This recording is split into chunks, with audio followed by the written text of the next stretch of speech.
Saan galing yan? Saan galing? Saan? Saan ka nanguha niyan? Ha? Oo, wag mo na ilagay dyan. Saan galing yan, mahal? Saan Ang galing? dami. Ilagay mo na dyan sa baba mo na lang lagay na. Oh, wag na! Hala. Hindi, kay makuha siya doon. O, ibigay mo yung plastic kay Papa Syok. Ibigay mo yung plastic. Ano yan? Wow. Bili na kayo. Bili. Sabihin mo kay mami. Bili, mami.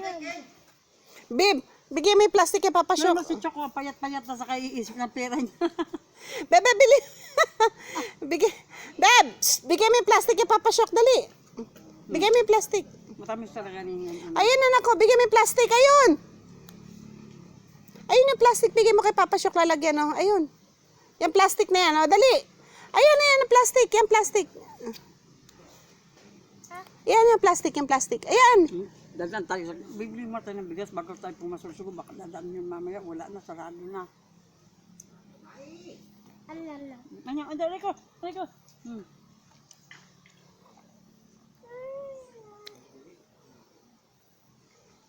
Sabi mo, Pato!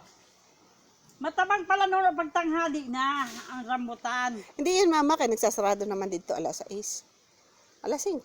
Isa tayo.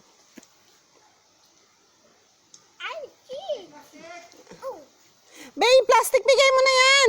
Narinig mo na naman. Hindi mo naintindihan. Bebe ba?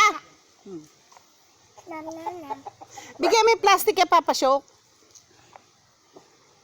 No. Hindi naintindihan ni ate mo. Sabi, likad kong tarin eh. Bayo, ay, Chet. Nangangayayat na ako. Akin na daw yun na green. Yung green, no? Kamol. Pag bagong kuha. Dapat umaga. Dapat kanina, pagdating nyo, kinuha nyo na.